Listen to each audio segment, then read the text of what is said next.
எந்த வசதி அனுபவிக்கும் போதெல்லாம் அண்ணங்கிட்ட இது இல்லையேன்னு உறுத்தலா இருக்கு? 2 விஷயம் இருக்கு சார். ஒன்னு தூக்கம். தூக்கம்? ஆமா சார். அண்ணனுக்கு இருக்கான்னு எனக்கு தெரியாது, சத்தியமா இல்ல.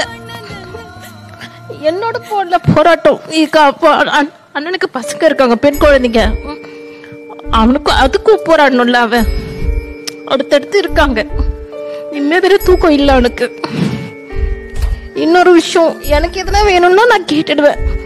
அண்ணன் கிட்ட கேட்கலாம், என் ஹஸ்பண்ட் கிட்ட கேட்கலாம். அவனுக்கு எதுனா வேணும்னா யார்கிட்ட கேட்பான்? எதனா ஓடிட்டே இருக்கும். இப்போ என் கல்யாணத்துக்கு அப்புறம் நான் வந்து தங்கணும், என் வீட்டுக்காரோட வந்து தங்கணும்னா எங்களுக்கு ரூம் இல்லை. முதல்ல இருந்த வீட்டுல இப்போ வாங்கிட்டாங்க.